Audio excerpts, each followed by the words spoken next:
give us a call. The number to call is area code 604-280-0650. If you're calling long distance, it's 877-280-0650. And Frida, as usual, is down at the office to take your calls should you want to make an appointment, get a second opinion on your investment portfolio, and a complimentary written financial plan. So all you got to do is make a phone call. So once again, 604-280-0650, long distance 877-280-0650. Frida down at the office, area code 604-737-3512, long distance 800-661-1495. I don't care if you're rich or you're poor. I don't care if you got an awful lot of money or just a little. Doesn't really matter. Everybody, the rich and the poor, have serious financial problems. The rich people have tax problems. The poor people have the problem of not having any money. And there's a solution to all of that. And generally speaking, the solution is a written financial plan. It's a blueprint that says, here's where I stand today, here's where I want to go, and this is how I'm going to get there. And it's not magic, it's pure mathematics. So you don't build a house without a blueprint. You don't create a business without a blueprint. You don't do any of those things. You need a blueprint for success. And success is not necessarily financial.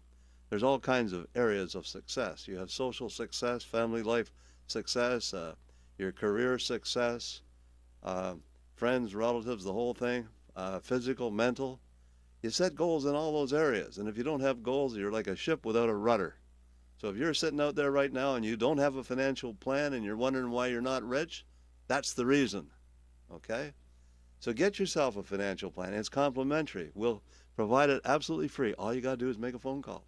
So once again, the number to call, Frida down at the office, area code 604-737-3512. Going to repeat that once again, 604-737-3512. Now, if you want to talk about it, you can call me right now, live, okay?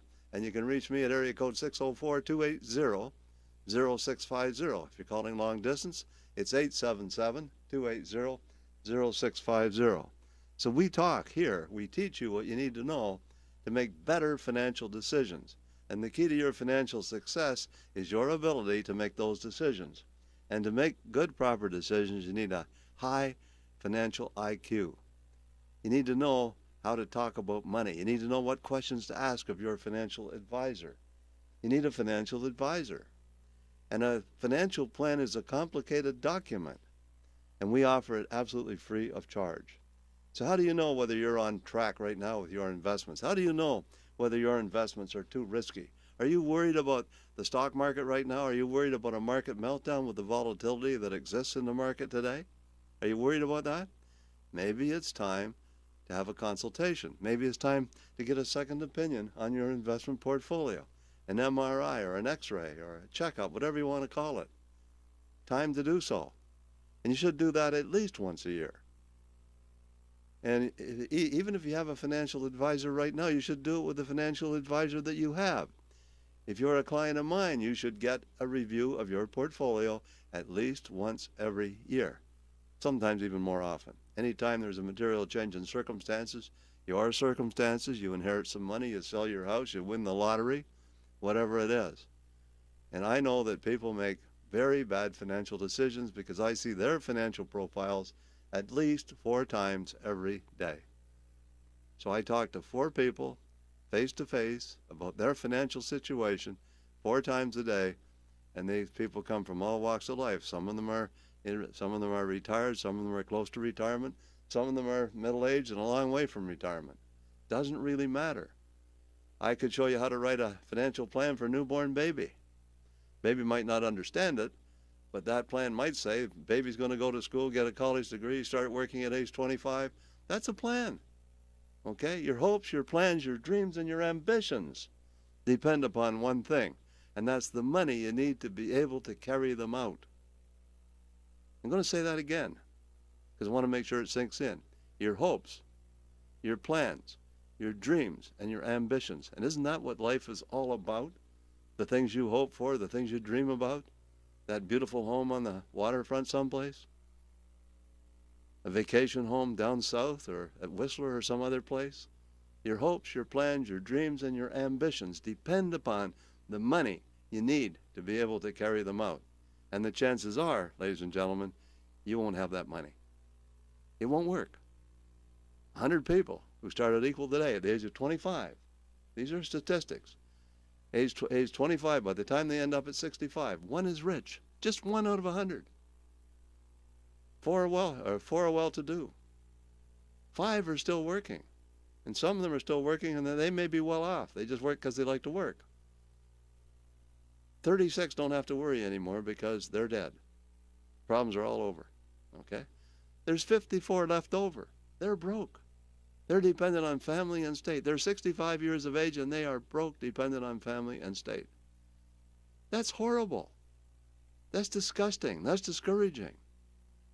But that's the hole that people get themselves into because they do not have a written financial plan.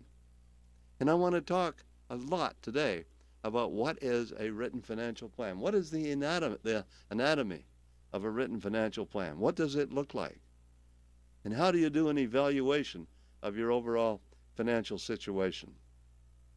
So let's kind of take a look at what a written financial plan looks like. So first off, a written financial plan has some subsections in it. 10 subsections. The first section of your written financial plan would talk a lot about your goals. What are your goals? How do you establish your financial goals? What do they look like? There's a sample financial plan. I took a photograph of it, okay? That's kind of what it looks like. Sometimes they come in leather binders, nice fancy leather binders and so on. It shouldn't be too thick. I've seen financial plans that are as thick as the Bible, and nobody's ever going to read everything that's in there. They won't even look at it. Too much stuff. A written financial plan should have a section which is devoted to your goals. It should have a section which is devoted to education. Because education, no matter how smart you are today, you're not going to be so smart tomorrow because you're going to fall behind. You have to keep learning every day of your life. Learning is a lifetime experience now, just to keep up. So the first section of your plan says, this is how I'm going to get the knowledge that I need. That's a sub-plan. The second part of the plan says, these are my goals, my hopes, my plans, my dreams, my ambitions. I want a 4,000 square foot house at Horseshoe Bay right on the ocean. I'd like to have a summer home at Whistler or down in Arizona someplace. I'd like to have a 40-foot cruiser. I'd like to drive a nice car. Whatever it is, you turn everything into specific goals.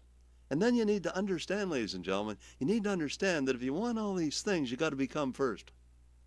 You got to become first, because having is the result of being.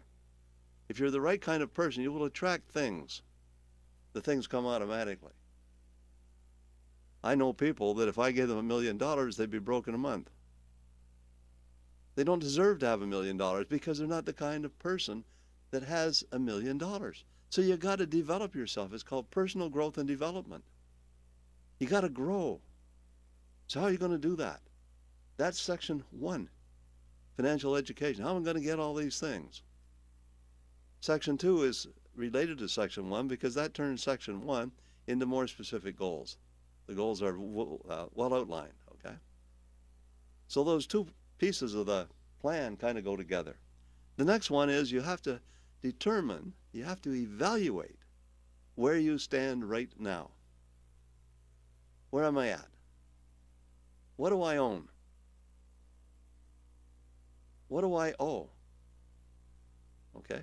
My assets, my liabilities. What do I own and what do I owe? And what's the difference between what I owe and what I owe? And is that out of line? Is it too much? Okay? On what I owe, that's like debt. How do I manage my debt? And that comes in section 6. Section 4 is about cash management. What's my budget look like? Money's coming in and money's going out. Let's define what's coming in and what's going out.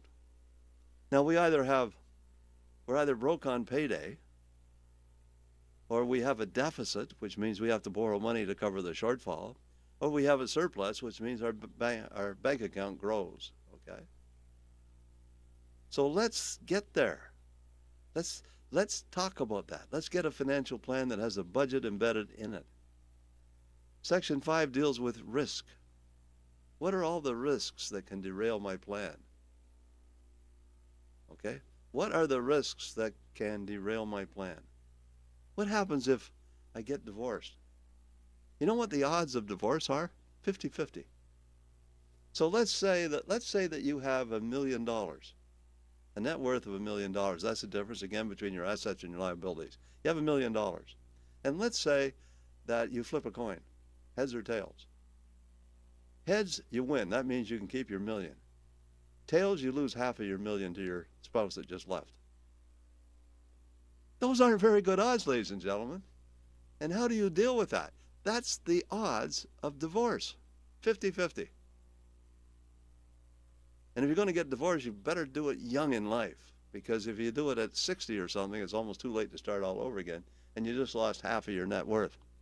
That's a problem. And do you understand the laws of matrimony and how they work in this country? And what happens to your assets if you end up split? It happens. 50-50 chance. Understand that. That's just one risk. What are some of the other risks? Well, you get Alzheimer's. Can't remember your name. Okay, that can happen. What happens if you die? That's a risk. Risk to your family. Doesn't matter to you anymore. You're gone. But your family needs you to support them. How do you deal with that? What happens if you develop a critical illness, like a heart attack, but you don't die? You're just disabled and you can't work. Critical illness. What happens if you get cancer? What happens if you go blind? These things happen. I have a lot of clients. I see it happening to my clients every day. Okay? You got to think. And risk is all about what if. So when you think about risk, think about what if. What if I lose my job? What if I get laid off or downsized? Or I get disabled and I can't work? Who looks after me? Where's the money come from? Who pays the bills? These are questions that are all answered specifically and accurately in a written financial plan. Very comprehensive. These are some of the things that you need. So what about risk? Okay? What risks are you faced with? What risks can destroy your financial plan? I had a fellow in the office the other day that ended up with a tax assessment that ended up over $1 million. And originally it was a very small amount compared to the $1 million, and because of penalties and all kinds of issues, it was $1 million that he had no hope in heck of ever being able to pay. So he went bankrupt. So what are some of those issues that we need to deal with? I'll have a fellow on this show in the not too distant future. We'll be talking about bankruptcy. What happens when you declare bankruptcy if it's necessary? What about debt? What do you owe? How much do you owe? Is what you owe good debt or bad debt? And what's the difference? You say, duh. What's the difference between good? I thought all debt was bad. There can be good debt. Good debt is this. You borrowed some money to buy some assets that appreciate in value, perhaps like real estate. Okay? The financing is low interest. It's not high. It's not 18% like you pay on your Visa card, because that's bad debt. You carry a balance on your credit cards and don't pay it off, that's bad debt. 18%, and you got to earn 36%. Really, pay 18% of that in tax to have 18% left to pay the debt. So the real debt in before tax dollars is about 36% on a credit card. Why in the world would anybody carry a balance on a credit card? Switch it to a line of credit. A line of credit on your house maybe might be 3.5% interest. And if the 3.5% interest is tax deductible, it's only half of 3.5% that it really costs you. Okay, that's good debt. So what you need to do if you have bad debt is say, how in the world can I convert my bad debt to good debt? How can I do that? What should I do? What process should I follow? I'm letting that sink in for a minute. What process should I follow? How can I get out of debt? And let's call getting out of debt getting rid of bad debt, not necessarily getting rid of good debt. Because if the assets that were purchased with the good debt are appreciating in value at a rate faster than the very low cost of the debt, then you're better off to keep the assets rather than to sell them and pay off the debt. You got to think about all these things, and they're part of a financial plan. A financial plan will say, Joe, these are your options. You got 5 options. 1, 2, 3, 4, and 5. I think number 3 is the best one. What do you think? And it's about choosing the best option for you, because there's not always one answer for everybody. It varies from person to person. And then we have your retirement plan. I see this all the time. People come into the office and they haven't got the foggiest idea about whether they're going to be able to retire or not. I had a lady in my office yesterday. I laid the numbers out, and she was amazed at how good her numbers were, because she was afraid she wouldn't be able to retire. She said, I need $4,000 a month. I got a lot of money invested with you. How long is my $4,000 a month going to last? Well, you want to know something? It's going to last forever based on the numbers. So, and I should define forever as her lifetime, okay? Because after that, it doesn't really matter, okay? So once again, ladies and gentlemen, the number to call is area code 604-280-0650. If you're calling long distance, it's 877-280-0650. If you want to log on, it's www.CIL650.com. Frida's down at the office right now to take your calls if you're shy or reluctant for any reason whatsoever to talk on the air. She's down there, and you can call her at 604-737-3512. Long distance, 800-661-1495. In case you can't call her today, you can call her tomorrow morning. She'll be there tomorrow morning as well. Okay? So she doesn't work on Thursdays and Fridays because she works Saturdays and Sundays down at the office, taking your calls. And hopefully she gets a lot of them, because that's why she's there. So once again, Frida down at the office at area code 604-737-3512. If you just tuned in, I'm certified financial planner Fred Snyder, also registered financial planner representing Scotia McLeod. So I got some letters after my name: certified, CFP, RFP, registered financial planner. Those are credentials, ladies and gentlemen. And if your financial planner doesn't have credentials like that, you should ask why. Why don't you have some letters after your name? Because those are measures of proficiency in this business.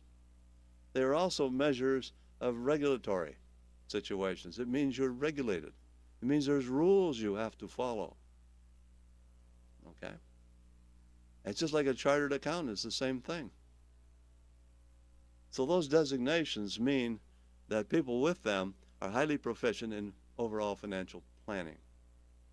So the retirement plan really involves 2 things: a definition of your income when you retire, and a definition of your expenses when you retire.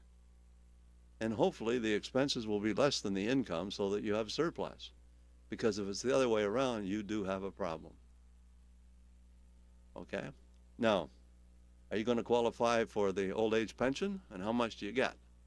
You're going to qualify for the Canada Pension Plan, and how much do you get? Do you have a pension plan at work? How much will it pay you when you retire? Is it indexed or adjusted for inflation? All those numbers need to be well defined. Do you have a deferred profit sharing plan? Do you have any forms of income when you retire that you don't have today? And maybe when you retire, you plan on maybe doing a little part-time work, maybe a little consulting or something. So you got to define all that. Do you have any rental income? Maybe you own 2 or 3 houses, or maybe you plan on owning 2 or 3 houses and renting them out after you retire. Where is your income going to come from? So if you need $4,000 a month, where are you going to get it? Are you going to qualify for the guaranteed income supplement? Are you going to qualify for the old age pension and all these other things? Is it going to get clawed back because your income is over $70,000? And when you get to the bottom line, how much money will your investments provide you with? How much income will you be able to take from your overall investment portfolio? Now, maybe you're going to write some books and get some royalties and all kinds of other things. I don't know. But you need to figure out, if you need $4,000 a month, where's it going to come from? You can sit down right now and define your retirement. Okay? I want to live on a boat someplace. That's okay. If you like boats, it's not a bad thing to do. Why not? Does this provoke a little bit of thought? I hope it does, because that's what I'm trying to do. You got to start thinking about your financial future, because whether you like it or not, it's going to happen. It's going to arrive one day. Okay? And if you're 60 right now and you're looking forward to retiring at 65, and you end up at 65 and you can't retire, when you're 65, you're going to look back at yourself when you were 60 and you're going to hate yourself because you didn't do the things that you were supposed to do. Okay? So you come in and you get yourself a financial plan, and whether you implement that plan right now, later, or never, that isn't what's important. The important thing is that you get the plan so you can make the decision when and if you want to implement it. That's your choice. Financial planning is not about buying mutual funds or life insurance or stocks or any other financial product. Financial planning is a document. It's a document that says, this is how I'm going to deal with my income, my expenses, my assets, my liabilities. This is how I'm going to manage my investment portfolio. This is how I'm going to make sure that I'm not taking too much risk. This is how I'm going to make sure that my portfolio generates the returns that I need. That's what we're talking about. So what rate of return do you need to achieve your retirement objectives? Remember, right now we're still talking about retirement, just retirement. What rate of return do you need to achieve your retirement objectives? Think about that for a minute. I'll bet you don't know. Maybe you're getting 8% on your investments. Maybe to achieve your financial objectives, you need to get 10%. Well, then you're guaranteed to fail if that's what's happening. Maybe your investments are yielding 12%, you only need 8%. So you're going to overshoot your target, and that's good. Maybe your investments are returning 3% and you need 6%. That's a disaster. So how do you know what these numbers are, and how do you get these numbers? Well, almost every financial institution out there today has a web page. You can go to those web pages and crunch the numbers. Easy to get. You should do that if you haven't done it already. So retirement is a plan. A retirement plan is a plan inside of a plan. Retirement plan is part of your overall financial plan. That's a section. And then you have the capital creation part, because all of a sudden you got this extra money coming in and your retirement is well looked after and you're happy about it. What do you do with the extra money? What do you do with it? How do you invest it? You know, 9 times out of 10 when somebody comes in to see me, they haven't maxed out on their TFSA. I had a lady in my office the other day. She didn't have a nickel in the TFSA. She said, what is it? I said, well, you know something? You're married. You have a spouse. You and your spouse right now could have $36,500 each inside a TFSA, making earnings which are absolutely forever income tax free. Now, why would anybody pass that up? But they do. Because why? Maybe there's somebody there that isn't encouraging them to do that. Maybe they have $500,000 in a cash account with their broker, and maybe $500,000 in an RRSP and no TFSA. All they have to do is take $62,000 or so out of their cash account and just move it in kind to their TFSA. They don't even have to sell the investments. These are just some of the things that you can do, and that is why you need a written financial plan. Okay? And how do you get one? Call Frida. So you can give Frida a call. She's down at the office right now at area code 604-737-3512. Long distance 800-661-1495. If you want to call me, don't call me right now, but I'll give you my cell phone number. My cell phone number is 644-PLAN. That's 644-7526. So you can call me on my cell phone, 644-7526. And if you're a client of mine already and you want to have a review of your account, give Frida a call. We'll do exactly the same thing for you that we do when we're dealing with competitors. Second opinion or an update on your financial plan with myself. I have an annual physical exam once a year, religiously. And everybody should do the same thing with their finances. So get on the line and give us a call. Once again, 604-280-0650. If you're calling long distance, it's 1-877-280-0650. And Frida is down at the office, 604-737-3512. If you're shy or reluctant to talk on the air, long distance down there is 800-661-1495. If you want to log on, it's www.cial.650.com. And just click on Listen to CFUN, and you'll be able to tune into this show and see it live, wherever you are in the world. I think the internet is an unbelievable tool. You know, if someone is in Australia right now and they want to watch this show, they can just log on and they can watch the show in Australia, or New Zealand, or Hawaii, or Blaine for that matter. It doesn't matter where you are in the world. We have tremendous communication tools. It's unbelievable. And the last step in the financial planning process is the estate plan. I want to talk a fair amount about your estate plan. Your estate plan basically deals with the issue, how do I transfer my assets to my dependents and loved ones, my children, my grandchildren, and all my other descendants? How do I pass my assets on to them without them fighting over everything? Because that often happens. And how do I make sure that happens without me paying a great big wad of tax? Because you probably don't understand. You may if you have a good financial advisor and you're wealthy, but let's say you have a company. You might have 50, 60, 200, 500 employees. You may have a company that's worth millions. If you don't have a surviving spouse, the day you die, the moment you die, you're deemed to have sold everything you own at fair market value. Now let me explain what that means. The government says, well, Joe, you got a lot of money. You're dead, but maybe you're talking to God right now or something like that. But you're dead, and the government says you just died, so let's just pretend that you sold everything you own at fair market value. And if you did sell everything at fair market value, you'd have to pay $5 million in tax. So send us the money anyway. You didn't sell a thing.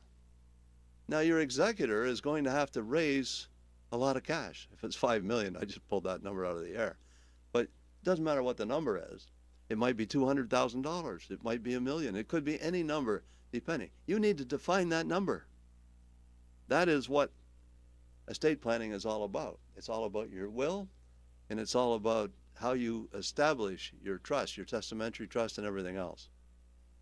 So how do you do that? And should you get a lawyer to do it? Should you do it yourself? These are all questions that need to be answered. So how do you make sure that your assets, your worth, your net worth, is passed on to your beneficiaries without undue stress, confusion, and taxes? A good way to say it is everything for your family and nothing for Revenue Canada. Okay? So good estate planning can deal with that. And really there's a big difference between all kinds of estate plans that people put up. I see them all the time. So what are you going to do to make sure you've done all these things? You've educated yourself, you've established goals, you've evaluated where you stand right now, you have a cash management system, you've managed your risk, you've dealt with your debt issues, you've dealt with your retirement plan, your capital creation plan, including your TFSA, you have an estate plan. You've done all those things. And you say, well, it's all done. You put the plan on the shelf and let it gather dust and you forget about it. You don't do that, ladies and gentlemen. No.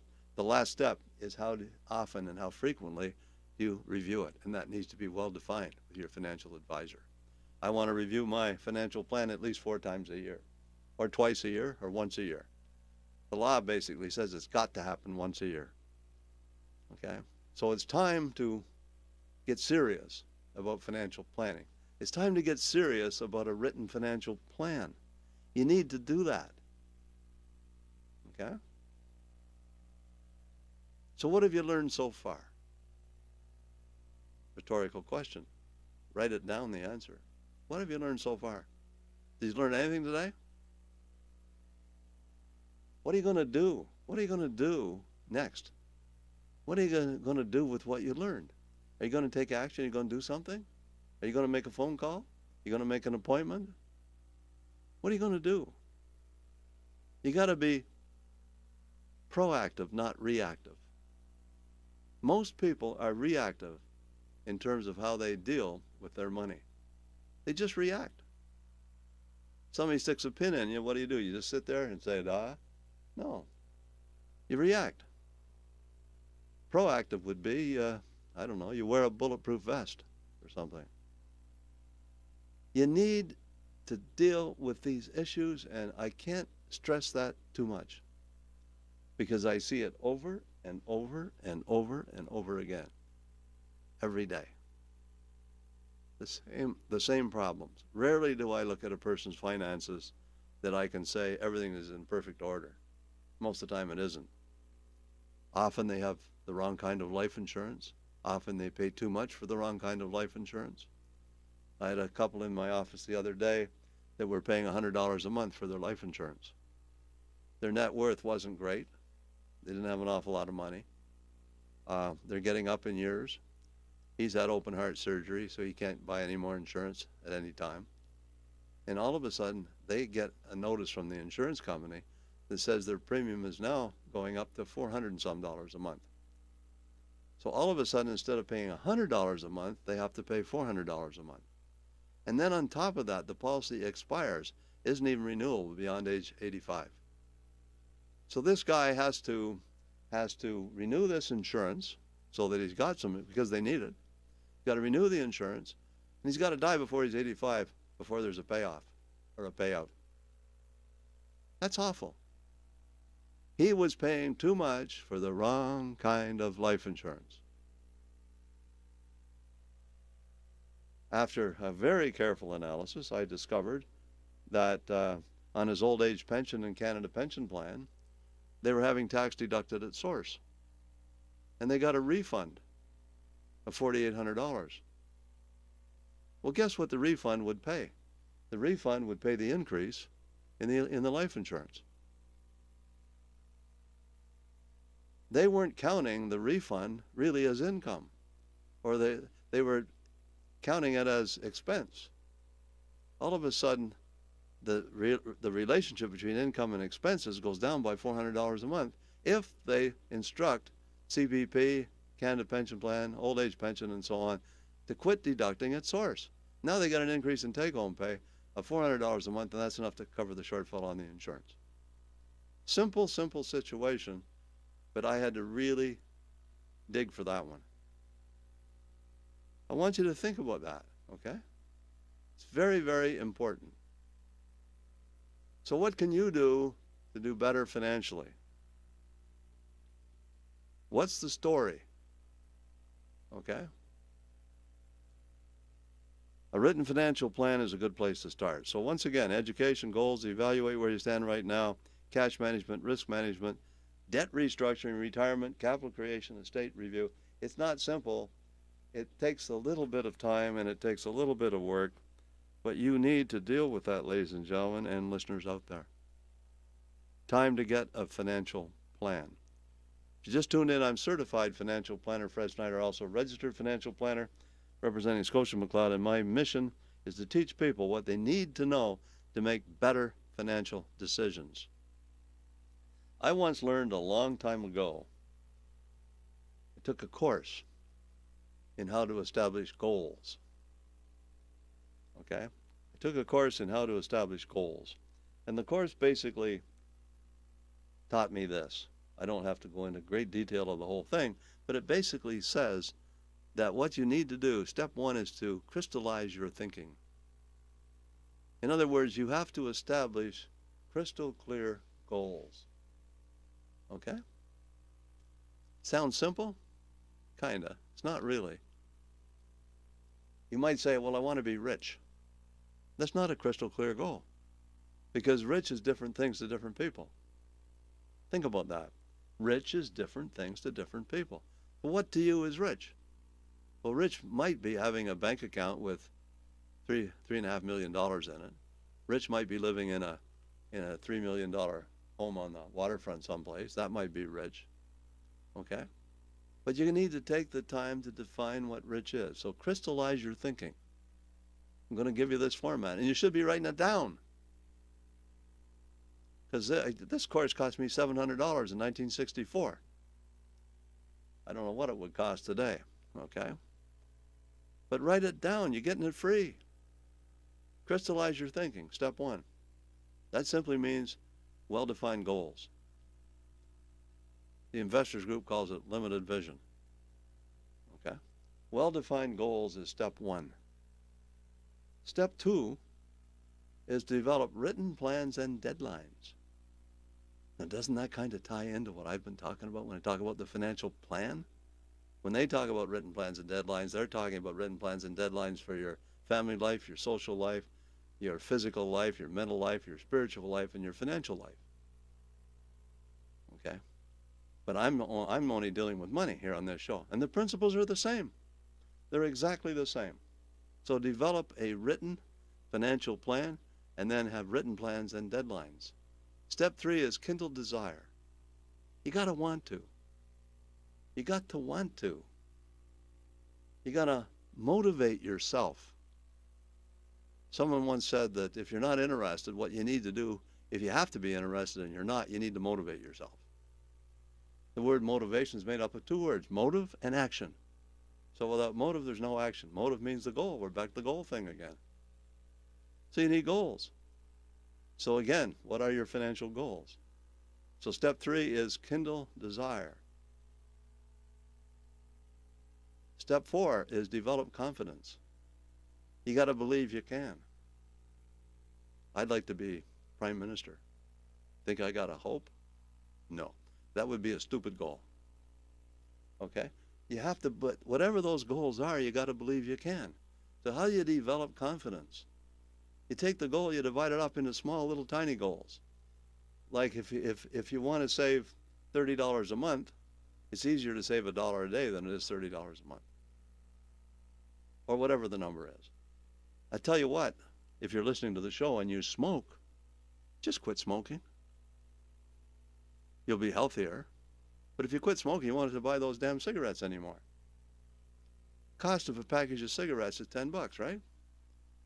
But it isn't really $10 because you really have to earn $20, pay $10 tax to have $10 left to pay for the cigarettes. It's $20 a day.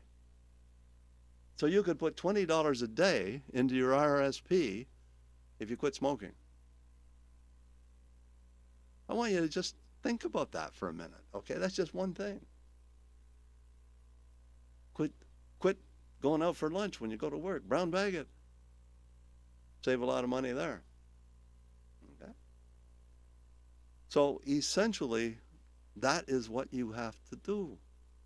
And step five is the most important one of all. Step five is to have the iron-willed determination to pursue your plan, regardless of circumstances, criticism, or what other people say, think, or do. Okay? Because you can get to step four. You can get all the way there and still not achieve anything because somebody says, oh, you're crazy. You shouldn't be doing that. That's nuts. Okay? Who told you that crap? Napoleon Hill, in his book Think and Grow Rich, says anything that you can fervently desire, enthusiastically act upon, will inevitably come to pass. Anything that you can vividly imagine, ardently desire, and enthusiastically act upon will inevitably come to pass. And he's right. It's absolutely true. So your Bible could very well be Think and Grow Rich. That would be a good idea. So if anybody wants to call Frida or myself, I will provide you with a mechanism to get Think and Grow Rich. And if you don't have it right now, you need it. You should get it. That can be your Bible. And many people have got it. That's a very, very popular book. So once again, we've been talking about how to achieve goals. Financial plan is almost the keystone. Get yourself a written financial plan. That's the keystone. Get yourself a method or a way to check up on your investments on a regular basis. Very, very important things to do. I'm going to review a quick case study here now, because anybody who comes in the office, this is a copy of a case study that we do. Here's a fellow here, and I don't want everybody to identify necessarily with this, because this guy has investments worth $1.8 million. That's the portfolio. And he's got the money invested in his TFSA, an RRSP, an open unregistered account, and a LIRA. I'm looking at his TFSA, and I know that he's maxed out on his TFSA if he's got $37,000 in it. Okay? So basically, we have here, and you got to bear with me here, got to maneuver this stupid thing. It's not going to work. So I'll just roll on. Got to turn that, and I forget how to do it. But here we have a chart. And on this chart, there's an illustration of his portfolio, which is the bottom line. Now, if you've logged on, you can see that. So the bottom line is his portfolio. And you'll notice in this square here, he was underwater on $1.8 million. Had he owned those securities at that time, he was underwater for about 4 years. Didn't make a nickel. He went down here. He was in the cellar, and he came back, and then it went down again, and right about here, it kind of took off. The top line is a benchmark index that we use, and the index is made up of 40% fixed income and 60% equities. Would be similar in content to the Canada Pension Plan. Now, according to this, the benchmark is performing better than his portfolio. It's obvious. And the difference between the two is called alpha. Because the difference in these two portfolios, the portfolio manager added value. And he's underperforming, so that's really called negative alpha. So that's a way that you can measure. You should be able to talk to your financial advisor and say to your financial advisor, what's the alpha on my portfolio? See, if you didn't learn anything else today, I want you to phone up your financial advisor tomorrow and say, what's the alpha on my portfolio? So it's just as simple as that. And here's the relative risk in the two positions, which is fairly low. The 5-year expected rate of return on the portfolio is 6.71, and on the benchmark is 6.79. Not much difference. But the difference is on the longer haul. If you look at the 10-year number, it's only 4.53 compared to 6.59. It's a huge difference on the longer haul. And the longer haul is supposed to look after all problems. The asset allocation in the case study is 15% cash, 34% international equity, 25% bonds, and 16.49% in Canadian equities. The largest holding, or the largest holdings, 32% in Canada, 33% in the United States. You need to know that. If we look at the portfolio all on its own, comparing it not to anything else, the annualized rates of return in 2008 was minus 18%. In 2009 it was plus 16. In 2010 it was 7.9. 2011 it was minus 2.8. 2012 it was 8.06. 2013 it was 13.69. 2014 it was 6.92. If you do the math and you convert that to the compound rate, is 6.71 over the entire period of time. Now, ladies and gentlemen, that's just a piece. I'm starting to run out of time here. So I'm not going to try to elaborate too much on this, but I'm giving you a little piece of what the second opinion we're talking about looks like. This is an MRI. A couple of years ago, I got an MRI of my whole body from stem to stern, and they put everything on a CD. And I took the CD to my doctor and said, here's everything. If there's anything broken in there, fix it. Okay? So the bottom line is, this is kind of like the same thing. So I call this an MRI on your investment portfolio. The risk is measured, the rates of return are measured, the expected rate of return is in there. All those numbers exist. The funds that are held are listed here. The single largest holding in the whole portfolio is CI Select. It's 36.68% of the portfolio. That's a pretty good fund. Good numbers on that one. Symmetry Balanced is down here. The numbers aren't quite as good. So you can compare this one with this one, and they're similar types of funds. So inside the portfolio, there's 7 McKinsey funds, all one company. There's a CI fund, and there's a bunch of GICs. There's 2 Symmetry funds. So is this portfolio well diversified? I don't think so. Okay? And I know that some of these funds aren't the top fund in the particular category that's illustrated.